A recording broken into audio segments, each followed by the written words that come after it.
Voy a hablar de, bueno, definición de conceptos, su etimología y de muchos intelectuales en el ámbito occidental, Estados Unidos, España, Austria, de todo, que es muy importante para comprender lo que es la cultura occidental. Los mamíferos son los animales de sangre caliente, cubiertos de pelo, es verdad, que respiran por pulmones y amamantan a sus crías. Por los humanos, las ballenas, los delfines, un montón de animales marinos, el león marino, pero bueno, en realidad es el conjunto de los animales, tanto terrestres como marinos, y se incluye también el ser humano. El ser humano está dentro, aunque el ser humano es verdad que es una especie destructora, mi opinión siendo historiador, pero está dentro de los mamíferos, punto. Luego ya la opinión yo ya la puedo tener, como la acabo de decir, como cualquier otro que me pueda escuchar o lo que quiera opinar. La etimología del término viene en latín de mamma, que es mama o teta, que hace gracia pero no tanto, y ferre es llevar o producir y significa el que lleva mamas o produce leche, que es lo que pasa con los animales, las personas, todo ese, esa estructura de cómo son los humanos. Los reptiles son los vertebrados de sangre fría, con piel escamosa, respiración pulmonar y generalmente ovíparos, por ejemplo, serpientes, tortugas, lagartijas, lagartos, bueno, todo, cocodrilos, por ejemplo. El término viene del latín reptilis, derivado de repere, que es reptar o arrastrarse, y significa el que se arrastra, que los reptiles se arrastran, van arrastrándose por el suelo. Las aves son los animales con plumas, alas y pico, que igual que los mamíferos tienen sangre caliente, respiran por pulmones y son ovíparos. Esa es la única diferencia. Y son, bueno, ovíparos como los reptiles. Gallina, águilas, cualquier tipo de pájaros, flamenco, hay tantos. Y a partir de ahí el término viene del latín de avis, que significa pájaro o ave. Los peces son animales acuáticos con aletas y branquias, no pulmones. Ya es diferente. Son ovíparos y son animales de sangre fría, al igual que los anfibios. La etimología del latín viene de piscis, que es pez, y los anfibios son vertebrados que pasan por metamorfosis con etapa de larvaria acuática y vida adulta terrestre o acuática, dependiendo. Pues en ranas, sapos, depende, porque hay algunos anfibios que pueden, normalmente cuando son larvas, normalmente viven en el agua. Cuando ya son adultos, esos animales, todos los animales, ranas, sapos, porque la salamandra es un reptil, hay que decirlo. Ya viven algunos la tierra o en el agua, dependiendo de las circunstancias y luego el clima en el que resida, que no es como los seres humanos. Y la etimología viene del griego ampi, que es ambos o doble, y bios es vida, significa ambas vidas o doble vida, haciendo referencia a un ciclo de vida acuático y terrestre. Porque al final los anfibios son de doble vida. Viven cuando son pequeños o son crías, viven en el agua y luego cuando llegan a la edad, adulta o pueden ser acuáticos o terrestres. La palabra casino, y mira que ha habido casinos en España y en Europa, lo que pasa es que, claro, todo el mundo nos referimos a veces al casino, que es en la cola. Es verdad que ha habido otro tipo de casinos, pero en el cual había gente ya que era específica, que normalmente estaba relacionado con la masonería, con la política, o por ejemplo también en el ámbito de la cultura.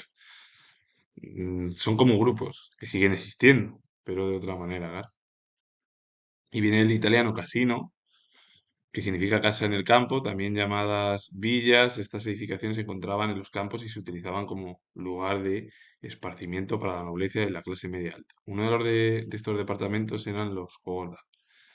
¿Quién iba? Pues la gente de la nobleza, los masones, bueno, no sé, raro que fueran los monarcas, porque los monarcas estaban más centrados en otras cosas de la política, aunque más de la política, más los monarcas europeos y españoles estaban centrados en la vida sentimental, algunos más que otros. El derecho pontificio regula los institutos, sociedades de la vida apostólica y otras entidades de la Iglesia Católica que dependen directa y exclusivamente de la Santa Sede en su régimen interno y disciplina, diferenciándose así de los institutos de derecho diocesano. Esta aprobación papal otorga autonomía jurídica y carácter universal. En realidad, al final, el derecho pontificio está relacionado con el ámbito de la religión. La Santa Sede, las estructuras La Compañía de Jesús, cuyos miembros son comúnmente conocidos como jesuitas, es una orden religiosa de clérigos regulares de derecho pontificio de la Iglesia Católica que se fundó o fundada en 1538. Ignacio de Loyola fue uno de los principales fundadores de esta compañía y encima, bueno, España. Un instituto de derecho diocesano es una forma de vida consagrada, que puede ser religioso o secular, dirigido por el obispo de una diócesis, dependiendo inmediata y exclusivamente de él para su régimen interno y disciplina. A diferencia del derecho pontificio, no han recibido aprobación de la Santa Apostólica, aunque operan bajo el derecho canónico, que lo otro sí, lo que explica. La diócesis es un distrito o territorio en que tiene una jurisdicción un obispo. Es decir, el obispo en una diócesis es el que manda.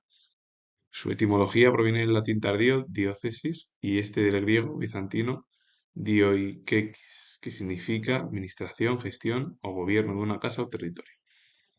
Deriva del verbo diokein, que es administrar o gobernar, como por ejemplo ya el término dioquequis, es administración, gobierno, o administrar, gobernar, depende, y a partir de ahí está formado por día, a través de ioikos, que es casa o vivienda.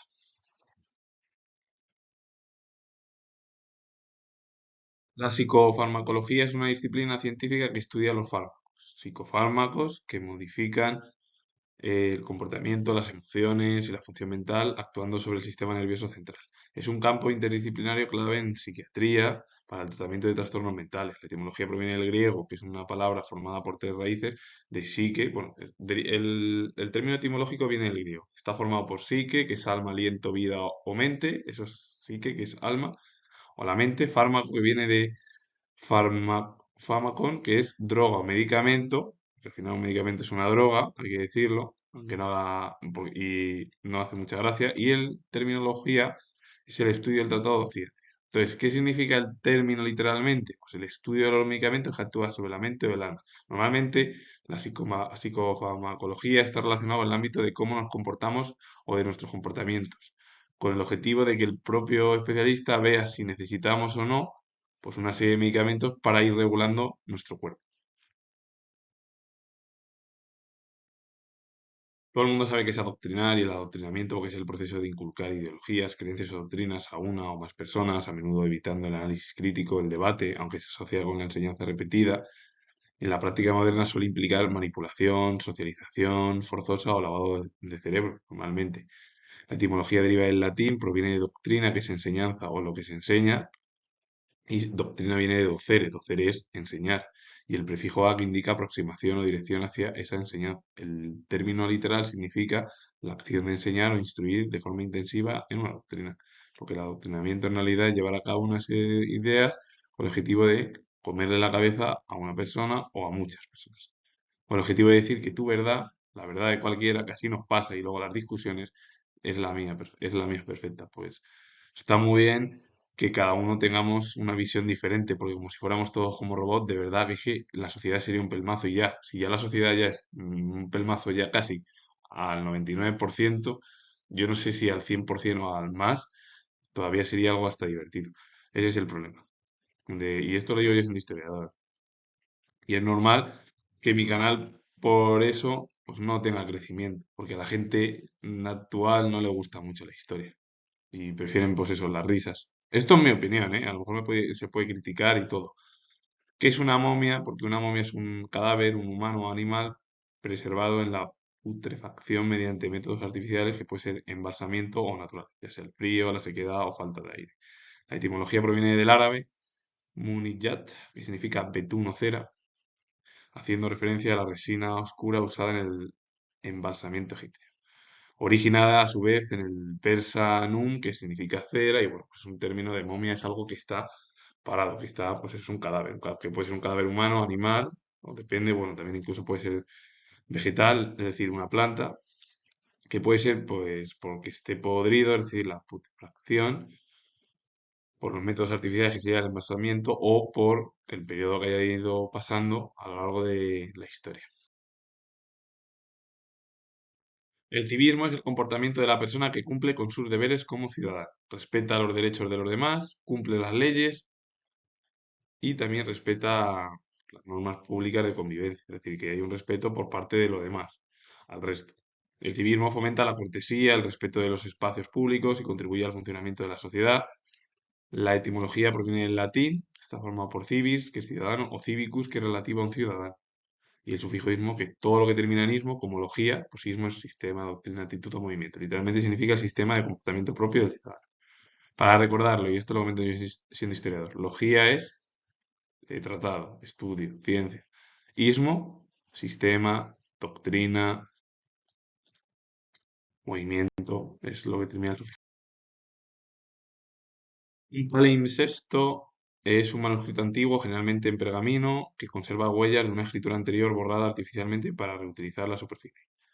La etimología viene del griego palimpsesto, compuesto por palim, que significa de nuevo u otra vez, y pesao significa borrar o raspar.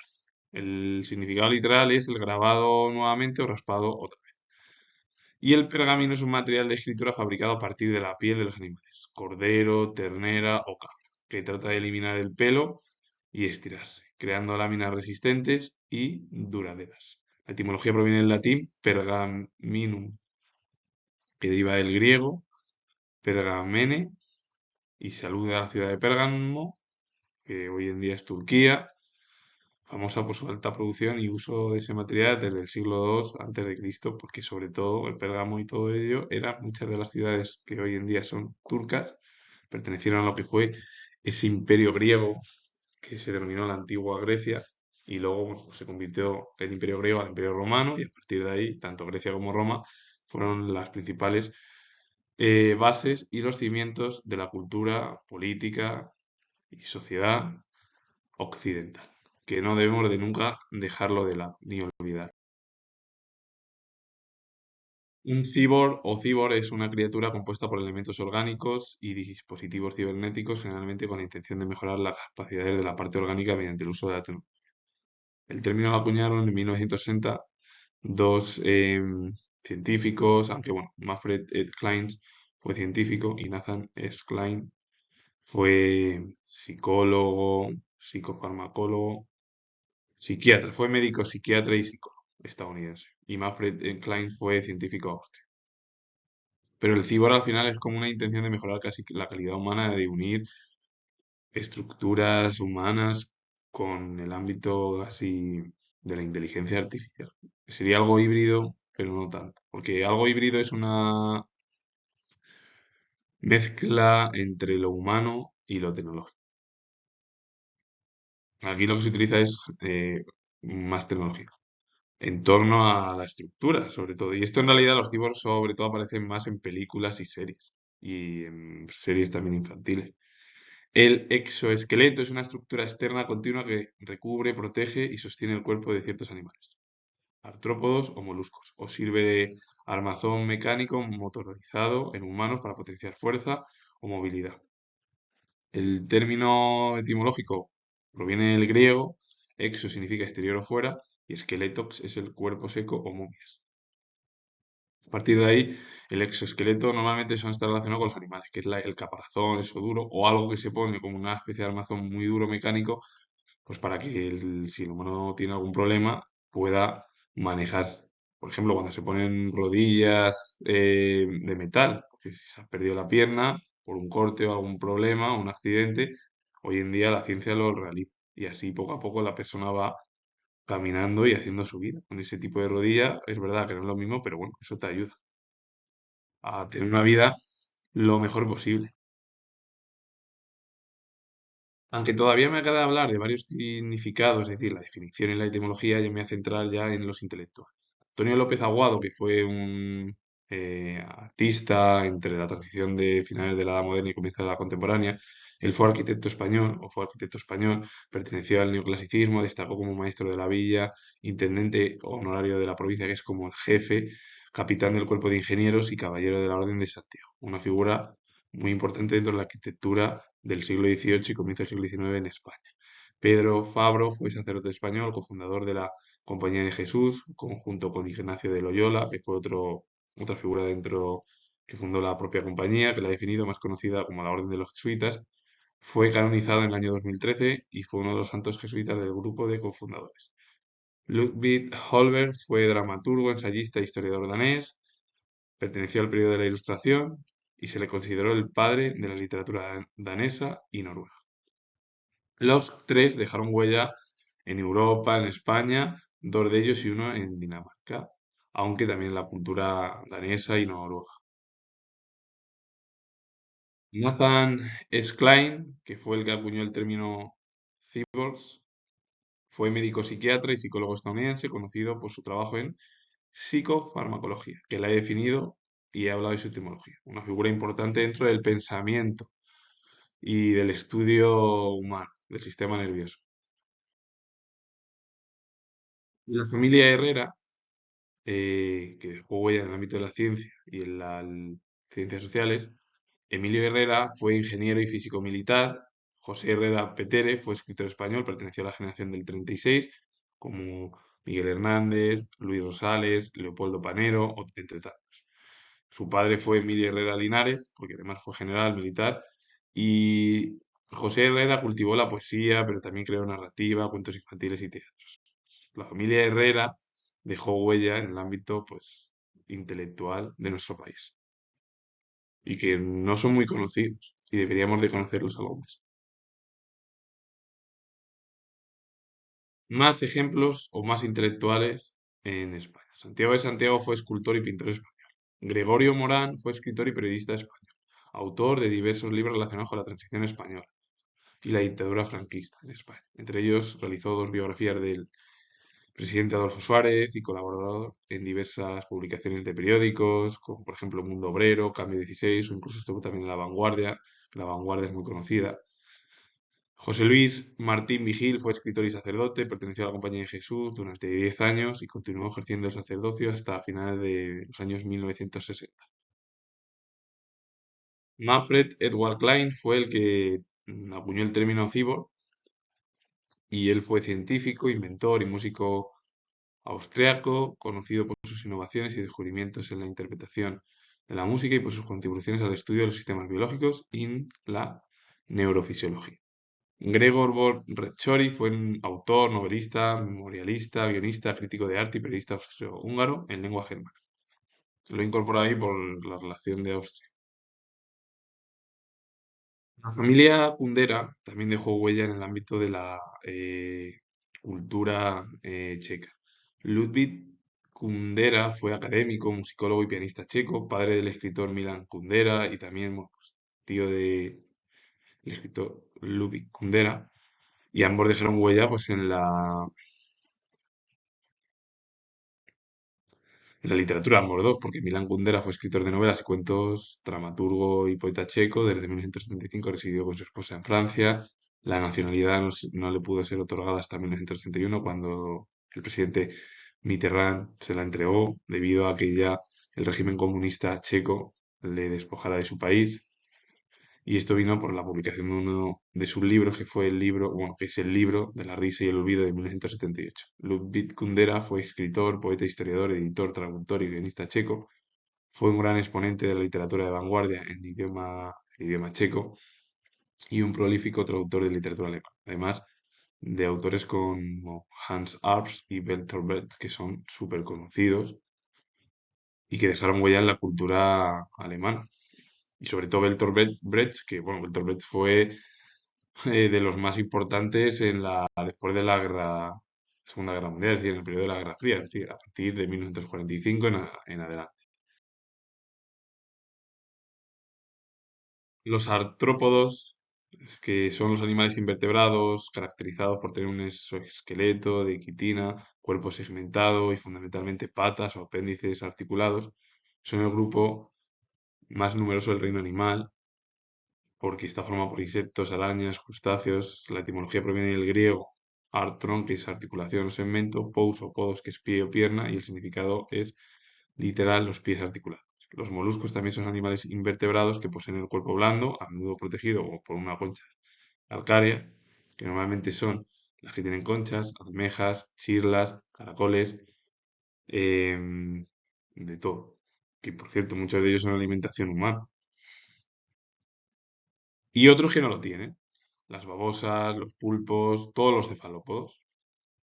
calamares, chipirones, chopitos, como hay tantos dentro de ellos, porque hay, claro, concha calcárea, que es dura, concha o sin ella, que son blandos. La etimología proviene del latín de molluscus o mollis, que significa blando o blanduzo, y el término significa literal blandos. Quien popularizó este término fue el naturalista Carlos Linneo para describir a estos animales de cuerpo blanco. Los vivíparos. El embrión se desarrolla dentro del vientre de la madre, recibiendo nutrientes. La etimología proviene del latín vivus, que es vivo, y parere, que es parir o producir, y significa pues, parir crías vivas, que se producen en todos los animales, que son los mamíferos, la gran mayoría, porque claro, la gran mayoría de todos los animales que nos realizan, son vivíparos, son los mamíferos. Hombre, eso se entiende, porque los pájaros son ovíparos, los reptiles también, los anfibios también, los insectos también, todo. Al final todo está formado y los peces también. Entonces todo es así. Los ovíparos, el desarrollo del embrión ocurre fuera del cuerpo materno. Aunque es verdad que la madre normalmente expulsa la creación, pero el huevo se queda fuera, o pasa por ejemplo con las tortugas, los pájaros, los reptiles en general. La etimología viene del latín ovum, huevo, y parere. Parir o producir significa el que produce huevos. Y es totalmente diferente, porque uno es la expulsión y luego ya la cría tiene que ir formándose y rompiendo el cascarón, a diferencia de los vivíparos. Los mamíferos lo pasan más sobre todo. La branquia es el órgano respiratorio o interno de los animales acuáticos. Normalmente son los que viven en el mar. ¿Y quiénes son? Pues los peces, todos los moluscos, crustáceos, todo. Formado por láminas que absorben oxígeno del agua. La etimología proviene del latín branchia, que es derivado del griego de branchia, que según Aristóteles se refería a las agallas.